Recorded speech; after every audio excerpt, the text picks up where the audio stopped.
Good morning, it's Jeanette here from my home studio, forte Ceramics in North Worcestershire. Before anything, bit of a disclaimer.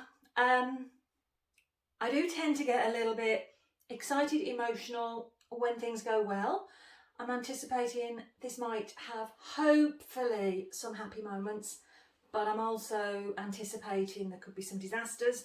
And I have to just warn you, if you don't like people getting overly excited or upset, this is maybe not the video to watch. This is just me raw in my little home studio, experimenting, playing. I've only been doing pottery for 19 months, so this is all very, very new for me. Well, not new, because I've been doing it 18 months, but I'm just learning from my mistakes. And I do like to do experiments, and I've done a few experiments. And up to this point, this is a glaze firing, up to this point, they seem to be okay, but it could all go very, very wrong. There's not many things in here. There's only actually 3 sets of things in this kiln. And I'm waffling and I'm talking because at this moment in time, they could be all okay. The minute I open it, I'll know if they're not okay. So, yeah. If I can, I'm going to try and slot in just a couple of little reels I did on my Instagram. So I usually post my journey, what I'm doing, etc. just on Instagram, forte Ceramics. And then I started this channel just for doing my kiln openings. So to explain a little bit more why I'm so nervous and what these experiments are, if I can sort the editing out, because that's another learning curve as well, I'll try and slot in a couple of reels to explain what I'm doing. So I have star bowls, which I made using some Hartley and Noble drape moulds. So the star moulds that I got, I tested out when they were first launching them, and I managed to have 4 to test out. I think they sell them now as a set of 3. They're actually my favourite mould. They create beautiful corners and shapes, absolutely gorgeous. I don't think I have one here to hand. They've all been gifted away. But I decided to put 2 together, throw the clay over all of it to try and make a deeper dish. Would it warp? Would it crack? Would it hold its shape? I didn't cut the star shape, I cut a circle. Then I decided, oh, that's some texture in it.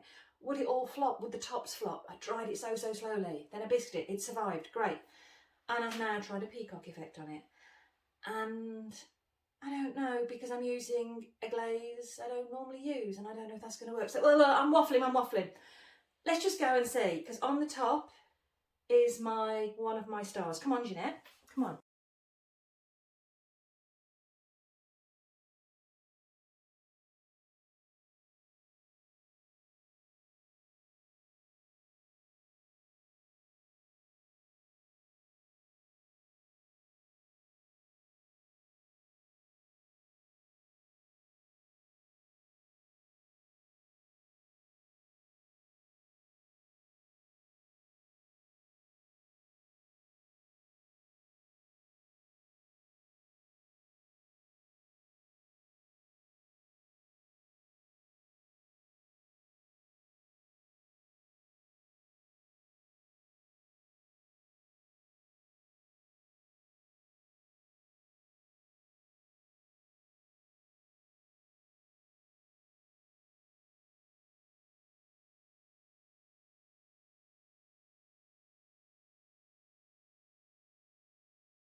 Now, I tell myself every time before I open the kiln, and I haven't even peeked in this because I was working yesterday, a long day, and it was ready to open yesterday evening, but I just physically couldn't do it last night. So look at me waffling. Come on, just open it. Oh, there's so many hours gone into this. It's not for anybody specific, it's just an experiment. But see, look, I can't even open, I can't even look. If I lift this, you're going to see it before me. I'm not looking. I'm not gonna look.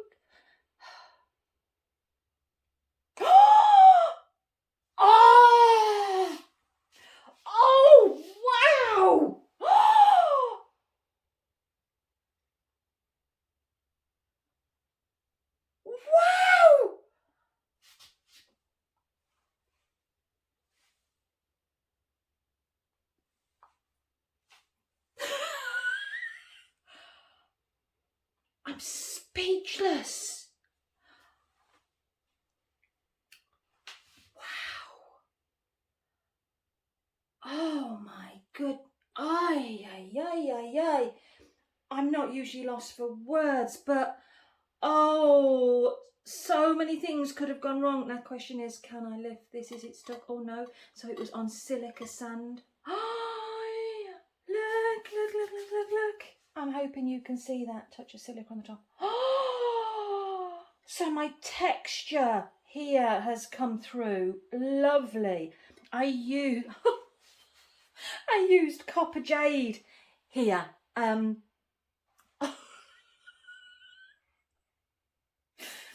We live in a very beautiful location in the forest, in a very rustic stone-built cottage, and we have a lot of stonework inside the house. The walls are thick stone, 16-inch walls, so it's very rustic. So I was hoping these were going to be for our Christmas table. So I wanted a rustic effect, not bright colours, not pinks and blues and yellows, but more rustic to tone in with the natural woods and the stone. Hence why I went for this combo. And it's actually exactly what I wanted, which is what has shocked me so much. So I went for copper jade because I wanted to have this rustic, stony type feeling here, which I adore. I haven't turned it over yet to see what's happening underneath. And then here I use the peacock effect, and I've just used 2 Moody Blue and Jaded. So the Jaded is the green, which I literally I did lines of flux, then I put lines of Jaded over this. And, well, hopefully if I've managed to add the clip, you'll see what I did. I didn't want it to pull right the way to the middle. I wanted to have some of the copper jade in the middle. Oh, I am absolutely thrilled with that. But look, my edges haven't walked down. I'm going to turn it over now. Let's see, let's see, let's see.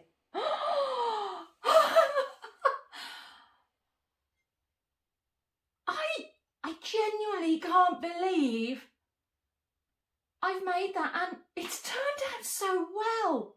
Look at that glaze. It feels so gorgeous in the hands as well. So I'm shocked. I'm genuinely shocked.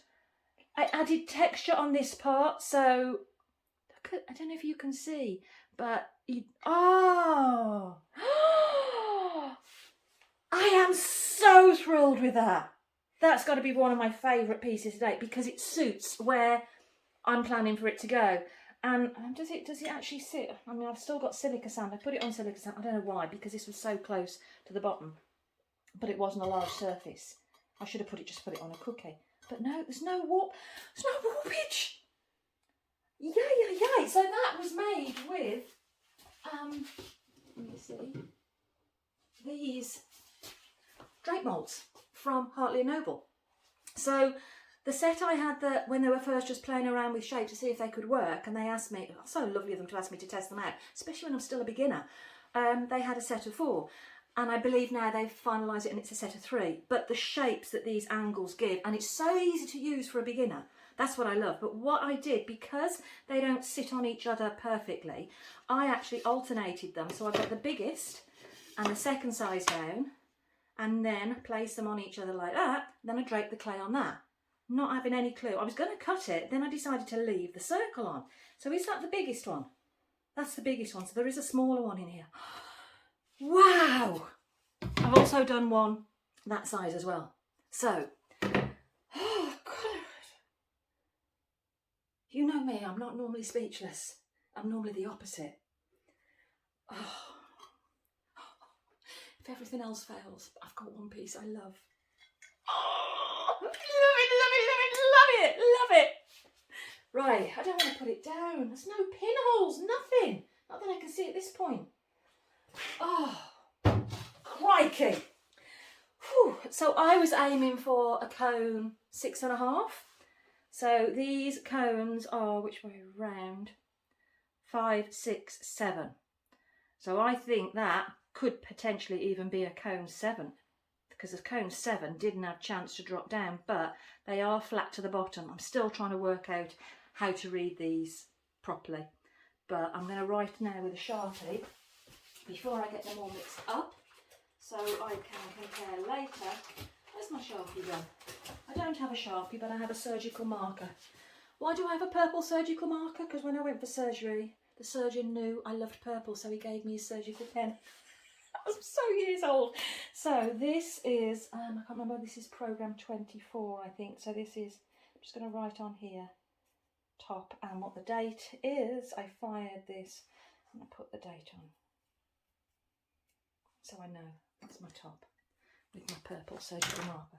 So these little things here, I have some gorgeous underglazes for the first time that my parents bought me for my birthday, and I just want some little what I call indicator tiles. So I will add them to, I'm just trying to get one so to show you. I don't know where I've put them now, but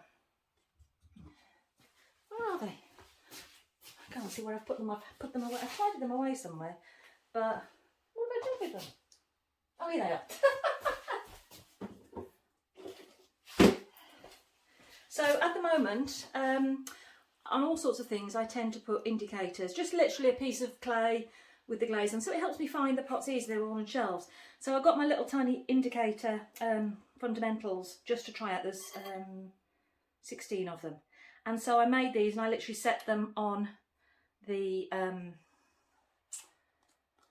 tub to dry, to try and get a similar curve. So I've got 1/2 glazed, 1/2 unglazed, so I can just get an idea. I've also got some, so that's number 32, this is 92, so I've got to do all of those. So I'm going to put these around here. Some interesting to see as well. I don't know if anybody has got any advice for whether you have to overglaze on top of an underglaze with a clear glaze, like on the bottom of a piece. So a potter very kindly said they thought I needed to put a clear glaze over the underglaze on the bottom of my pieces. So I've just started doing some carved bottoms, and I left it matte with nothing, no clear glaze over it, but obviously it's the bottom of the pot, and I know that if it was in a functional wear I'd have to have gloss on it, but on the underneath, is that going to wear off because it's not got a clear gloss on it? I quite like it matte as a contrast. Just be interested to know. I'm learning. I really don't know what I'm doing. Okay. Oh no. Okay. Next shelf. So, if you've seen the clip at the beginning, there's an oblong dish. That again is for our house. Where we make the tea. I've made some little tea bag dishes. So you know when you make your cup of tea and you put your tea bag on something, you can carry it across to the bin. So I made some of these in this with glaze chips. So this is to sit on this tray, but I didn't have a form for it, so I just literally rose some slab, lifted up the edges, dried it slow, so slow, put some sandbags on it to dry it. It didn't warp, bissified it, didn't warp. And then I've glaze chipped it, but I went a bit heavy on the glaze chips. I just got a bit excited, so I got some large Cordovan chips, so I made my own chips, just in Cordovan, and I made some big chips, some medium chips, some small chips. I do go a little bit over the top, and I got a bit heavy. So it more than likely is going to be all wobbly, and it's going to be warped. But it's just for us. Okay, let's see. Oh, I like that. I like that. Yes! It doesn't look warped. It's not wobbly. Yes! Oh, yes. Look.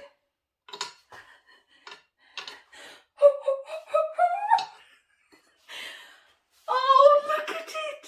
So that is to go with, like, I'm making sets in this same combo to go in our house. They don't all have the same shape at the moment. I'm trying to work on that. So this shelf is me building up. Look at it. Please be okay. I'm hoping there's no big crack in it. Oh, I can't believe that. There's no cracks. Oh, it looks flat. Don't drop it, Jeanette. My edge looks quite neat. I didn't go all the way to the bottom. I waxed it, but I also painted the edge. Not going to the wax to try and get an even, because it's not completely flat and even, the rim. Oh, that perfect result for what I was looking for. I'm just going to show you if I've got them here. Okay, this is on a large Hartley and Noble platter. I did one without anything on the rim, and I fired this at cone 5 and it didn't come out. It was a bit wobbly, didn't have a nice gloss on it, so I put it back in for a refire on cones, the same cone as this cone comes out as cone 6.5. So I'm just trying to basically make some sets. So these are going to be plates. These are just serving platters and maybe physical plates that we eat off. I might just do less scatter, maybe just on one corner. But I'm loving the effect. And as a tray, I like this one. Oh, with that edge, I think that's going to look gorgeous in the house. I hope my hubby likes it. I'm super pleased with that. Wowee! God, Jeanette, you got 2 pieces out. 2 shells to go. Woo! Oh, some more underglazes. Oh, I've got the same amount of coats on all of these. Great, some of them actually look similar. Which, oh, these are some lovely little underglazes. It'll be fun to put these on my bottles later. It's sweet, all my different shades. So I got these to try mono printing with, because Sarah at the pottery corner, she's inspired me so much since I started learning. I've learned so much, thank you Sarah. But I saw her doing mono printing and that intrigued me. Like, you know, your brain starts going with all the things you can do. So I'm going to try, rewatch some more of her videos and try mono printing with the underglazes. And then I'm enjoying just learning with Sgraffito. I don't have the right tools for it yet. I've only like been playing with it a short while. This is my first time doing it with underglazes and I loved it. So, you know, thank you to everybody that posts on YouTube, because that's where I've been learning from, which has been, well, that's just been, I had 6 lessons on the wheel with a fabulous guy, but as regards kiln, glazing, hand building, everything else, YouTube. Right, what's in this one? The other star. So it's going to get a different temperature lower down. I tried intentionally one at the top and one further down to see, did one have a better result than the other, so that I know for future, but they potentially could be quite different, but it was a test. It's going to be a miracle if they're similar. Are we ready? You may be, I'm not. Come on Jeanette, come on. Oh, look at that. Oh, that's a weird centre on that one. That's dripped even more, but oh, look. Look at the effect in the middle of that one. Wow, that's even better. So that's obviously run more, maybe because it was a smaller. Wow, which one do you prefer? It's flat. There's no pinholes. I don't believe that. Look at the different firings. Oh, they are different colours. So I've got a cone on here as a cone pack on here as well. So which do you prefer? I prefer this one. It's got more warmth in it. But that's a bit strange now to have those on the table together. But that was my whole concept, was test them to see which heat worked better with it. I love this, but I love that even more. God, the textures come out subtle and gorgeous. Question is, do I put that one for a refire? No. Just go for it. They also stack. Oh, look. Wow.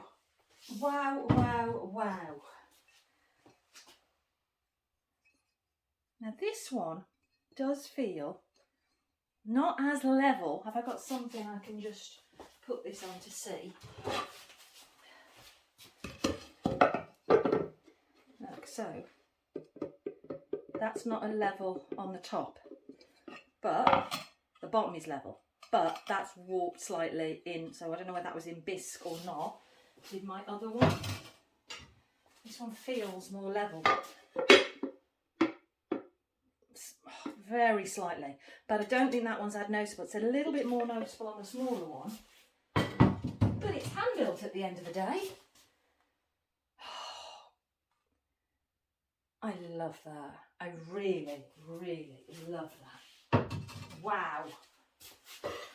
Oh! Some more little underglaze markers. Let's see what temperature that was by comparison. So, 5, 6, 7. It's hard to tell because they're resting on each other. How do I get around that with cone packs? Because they're landing on each other, so it's hard to tell. This one's hotter, isn't it? This one's bent more, so this one, so it's hotter further down. So this is then, where's my pen?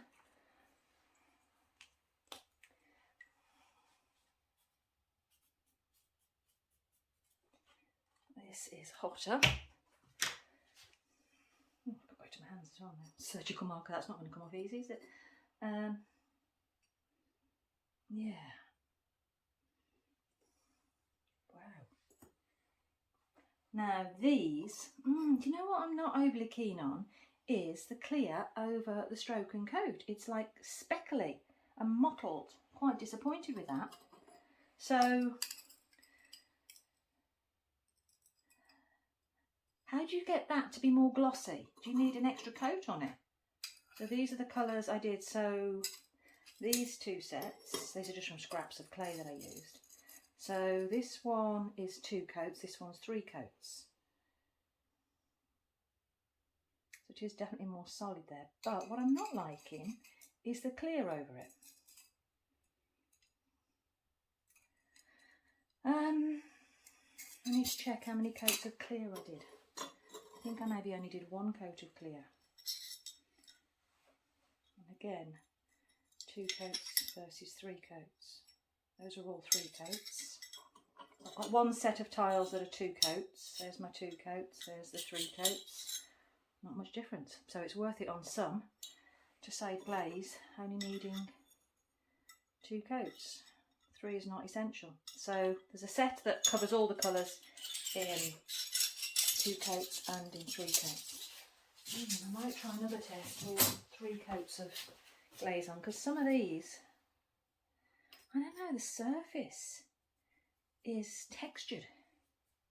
See, I don't know. I might reach out to Sarah and see what her thoughts are, what she does. Maybe it's the type of clear glaze that you put on, I don't know. Okay, I've got 1 more shelf to go. Sorry it's such a long video. There's hardly any pieces in here, but I told you it's going to be me getting a little bit overexcited. So I did some moons. Now I did some moons with some Hartley and Noble drape moulds. Again, gorgeous moulds. They've just come out this year to go with the stars. And these are my first try out with them. Lovely to use. I struggled at first to try and get the points neatly, how the best way to do it. So it's again just trial and error. I'm not a hand builder, so this is all new for me. And I used antique gold, but it's come out matte. The backs came out beautiful. This was more at a cone. It came out at a low cone 5, just under a cone 5. And mayco, antique gold is it? So the underneaths have come out in a beautiful colour. I haven't ground these down yet, the rough bottoms, but that was cut on the rim, on the edge. So I then decided to try some with some scraps I had with a rim and see if I preferred them with a rim. So I've done that, but then what did I put on them? I decided to put also some peacock effect in, and I've also used the copper jade. So they might go quite nicely with the star dishes I've just done. Copper jade and actually frosted lemon with copper jade. Wow! Oh! Thank you, whoever is looking down on me, Kiln Gods. Wow! Oh, something got a little bit odd on that one, but gee, they look amazing. They're super thin. Wow! Firstly, I love the rim on the edge. That, as a comparison, let me get my other one without the rim. They're both nice, but personally, I prefer, see, that one's got a different, it's got slight rim on the end there. I love that. Oh, look at that. Copper jade with flux and frosted lemon. That is stunning. Tiny, tiny little dimples in there. Is that the silica sand floating around and got in, or is it dust? Super, super thin pieces. These are very light. Look at the edge on that. Gorgeous. The way that that flux has worked with that frosted lemon. Isn't that stunning? Oh, oh, oh, oh, oh, oh, oh, oh. Okay, this one, we have appendage. I wasn't thinking about my cones melting. So my cone has melted onto my pot. And if I break that off, I'm almost certainly going to break this because it's so thin. But that one also has some issues here. I might keep that as a reminder. I might put that as a bit of wall art to remind me. I might actually, yeah, hang that on my wall. Remind me where I place my cone packs. I'm glad it's on that one, which has also got some issues on the bottom here. And it also has quite a lot of warpage in this one. It feels like it's very much warped. Where's that board? But the piece is exceptionally thin. I'm loving that. Shouldn't that be a quite nice piece of wall art? So what's my cones on here? So this is the bottom. So that is 5, 6, 7. So if I go this way round, so compared to the middle one, hotter. So the bottom is hotter. Comparing with the top, don't want to drop this because it's my lovely wall art now. I'm getting quite precious about my wall art. Comparison. No, I got that right. That's top, middle, bottom. But these couldn't follow further down because, oh, do you know, now I'm getting confused. Is this close to a cone 7 on the bottom? Oh, I'm getting confused. I went to go and move that one. I love that. Right, so, and then the last little one here. Oh, so cute. So cute. I love that glaze. Wow. Copper jade on its own didn't blow me away. Copper jade added with flux and peacock effect. That is stunning. So these would have been a stacking set.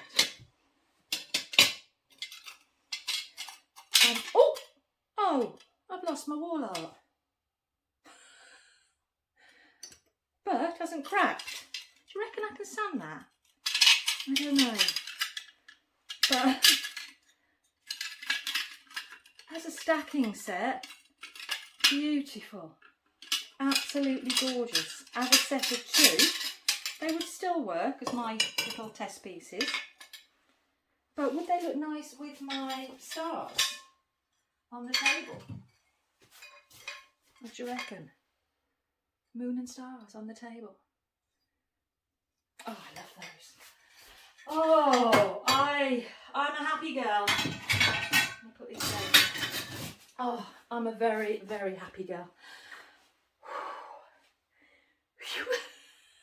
Sorry for the emotion. Sorry for the waffle. Sorry for me just being chit chat, chit chat. That's just what I do. I'm talking to myself. How random is this? But what a way to start a Saturday morning. So I've got more pots that I can glaze. I've got more tapas dishes to work on for some friends from work. Got a day in the studio today, like what to do. I might do a bit of slab building.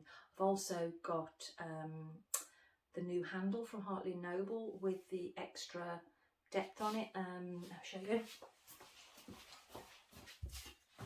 So I've got the new handle from Hartley and Noble with the added depth on it, so that when you put it to your piece, you've got a recess so you can put your hands underneath, because when it's on the really big platters, it's heavy and you need to get some, what's the word? Not grip, but you need to get some, it's called, there's a word for it, I can't even think what it is, but to pull it up, so that little bit of extra space there to get your hands under. So I want to try that out today to see how I get on with that. But yeah, day in the studio for me.